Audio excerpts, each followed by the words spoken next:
महाराष्ट्रातील सर्व शेतकरी बंधू भगिनींना व मान्यवरांना माझा नमस्कार. Doctor Ramchandra Sable official YouTube चॅनलमध्ये आपणा सर्वांचं मी स्वागत करतो.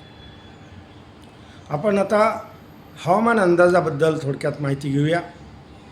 महाराष्ट्रावर बुधवार दिनांक 26 म्हणजे आज व गुरुवार दिनांक 27 रोजी उत्तरेस 1016 व दक्षिणेस 1012 हेक्टोपास्कल इतका हवेचा दाब, तर शुक्रवार उत्तरेस 1016 व दक्षिणेस 1014 हेक्टोपास्कल इतका अधिक हवेचा दाब राहील. त्यामुळं संपूर्ण विदर्भात, मराठवाड्यात, उत्तर महाराष्ट्रात थंडीचं प्रमाण व प्राबल्य अधिक राहील हे 3 दिवस. व दक्षिण पश्चिम महाराष्ट्रात मात्र कोकणात थंडीचे प्रमाण मध्यम स्वरूपात राहील. मात्र शनिवारी महाराष्ट्रावरील उत्तरेकडील भागावर 1012 हेक्टोपास्कल व दक्षिण भागावर 1010 हेक्टोपास्कल इतका कमी हवेचा दाब होताच थंडीचं प्रमाण कमी होईल. या 4 दिवसात पावसाची शक्यता नाही. गुरुवार दिनांक 27 ते शनिवार दिनांक 29 नोव्हेंबर या काळात श्रीलंकेजवळ लहानसं चक्रीवादळ तयार होईल आणि ते पुढे उत्तरेच्या दिशेने बंगालच्या उपसागरातून सरकत जाऊन शुक्रवार दिनांक 5 डिसेंबरपर्यंत बंगालच्या उपसागरातून झारखंड व पश्चिम बंगालच्या दिशेने पोहोचेल. त्यामुळे आजपासून पुढे अधूनमधून हवामान अल्पशा प्रमाणात ढगाळ राहणं शक्य आहे. वाऱ्याचा वेग साधारणच राहील. अरबी समुद्र, बंगालचा उपसागर, हिंदी महासागर याच्या पाण्याचं पृष्ठभागाचं तापमान समान म्हणजे 29°C राहील आणि त्यामुळं हवामानात स्थिरता येईल. आता आपण कृषी सल्ला थोडक्यात माहिती घेऊया. कृषी सल्ल्याबाबतची गव्हाची पेरणी ज्यांची राहिली असेल त्यांनी आता उरकून घ्यावी, लवकरात लवकर करावी.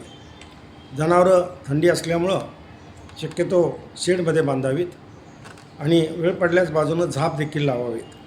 गव्हाचे पिकास दर 21 दिवसांनी पाणी द्यावं, कारण प्रत्येक 21 दिवसांनी गव्हाच्या वाढीच्या अवस्था बदलतात. त्यानुसार पाणी दिल्यास त्याचा चांगला फायदा होतो. हरभरा पिकास पीक फुलोऱ्यावर आल्यानंतर आणि गाठी भरताना पाणी द्यावं. ज्वारी पिकास 2 कोळपण्या द्याव्यात आणि एकाच ओळीतलं जे तण असेल राहिलेलं शिल्लक मधलं ते खुरप्यानं काढून घ्यावं आणि पीक तणविरहित ठेवावं. आता शेतकऱ्यांच्या प्रश्नांची उत्तरं आपण थोडक्यात घेऊया. एल निनोचं सावट आहे का?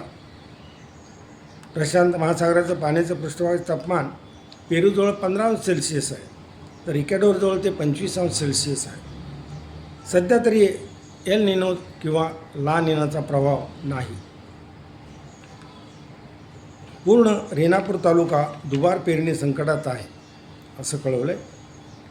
हे वर्षच हवामान बदलाचं प्रभावित वर्ष आहे, परंतु खचून न जाता आपल्याला त्यातून मार्ग काढावे लागतील आणि हवामानाला अनुकूल अशी परिस्थिती जेव्हा असेल तेव्हा आपल्या शेतीकामांचं नियोजन करणं आणि शेतीकामांची प्रगती करणं हे आपलं काम राहील. मात्र खचून जायचं नाही, कारण शेती हा विषय आता हवामानाने मोठ्या प्रमाणात प्रभावित होतो. आम्ही यावर्षी पावसाने हैराण झालो असं रेणापूरमधून, लातूरमधून मला कळवलं आहे. आता थंडीने हैराण झालो. आता सांगितल्याप्रमाणे हे वर्ष हवामान बदल यांनी प्रभावित झाल्यामुळं आपल्याला हे सगळे प्रकार आपल्याला यावर्षी खूप शेतीला मारक असे प्रकार आपल्याला दिसून आले. परंतु त्यातूनही मार्ग काढतच आपल्याला पुढे जावं लागेल. नाशिकमध्ये महिनाअखेरीस पावसाची शक्यता आहे का? नाशिकमध्ये महिनाअखेरीस पावसाची शक्यता नाही. हरभरा पेरणी करून 10 दिवस झाले तरी उगवण दिसत नाही, कारण त्यावेळी किमान तापमान बरंच कमी होतं आणि थंडीचं प्राबल्य होतं. मग त्यामुळं उगवणीवर परिणाम झाला आहे. पण आता तापमान ठीक आहे आणि आता पाणी दिलं तरी चालेल, उगवण होईल चालेल. फेब्रुवारी मार्च थंडी राहील का? आता सर्वसाधारणपणे मी जे 30 वर्षाचा अभ्यास केला आहे त्यातून मला असं दिसून आलं आहे की थंडी ही 3-4 मार्चपर्यंत तरी चांगली राहील यावर्षी. जळगाव जिल्ह्यात पाऊस येणार का? जळगाव जिल्ह्यातही पावसाची शक्यता नाही. थंडीमुळं तूर पिकाचं नुकसान होईल का? सध्या तरी हवामान स्थिर आहे, स्टेबल आहे. त्यामुळे तूर पिकाचं नुकसान किडीमुळं होऊ शकेल.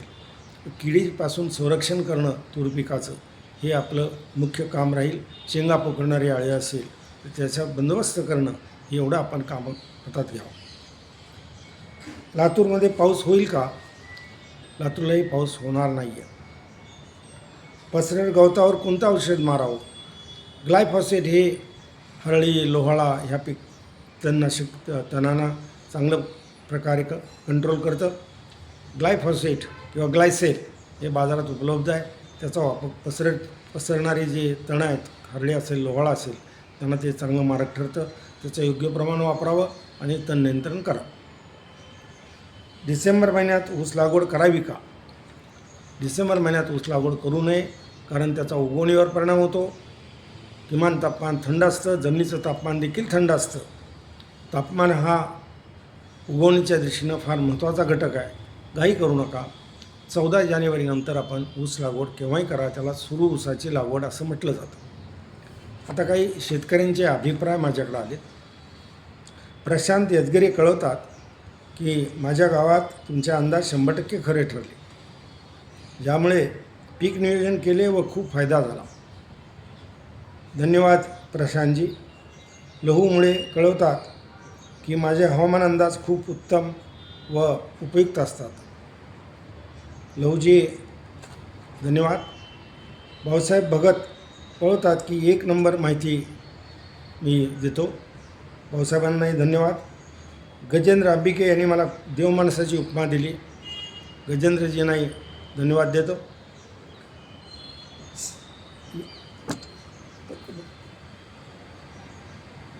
माझ्या तब्येतीबद्दलही मी काळजी घ्यावी असं मला कळवलं आहे, सुचवलं आहे आणि त्याप्रकारे मी काळजी घेण्याचं काम करेन. संदीपजींनी हे मला कळवलं की काळजी घ्या. ते बरोबरच आहे. आता माझं वय 77 सुरू झालेलं आहे आणि यापुढं हे काम मला नीटानं असंच चालू ठेवायचं आहे. तुमच्या सगळ्यांचं मला प्रेरणा आहे. मला माहिती आहे की शेतकरी अडचणीत आहे आणि हीच वेळ आहे की मी आता सेवानिवृत्त जरी झालो असलो आणि शेतकऱ्यांसाठी हे काम करणं मला फार गरजेचं वाटतं आणि ते देवाचं काम आहे, ही सेवा आहे, हे समजून मी हे काम चालूच ठेवलेलं आहे, पुढेही चालू ठेवणार आहे. आपणा सर्वांना मी खरोखर मनापासून धन्यवाद देतो आणि जय हिंद, जय महाराष्ट्र.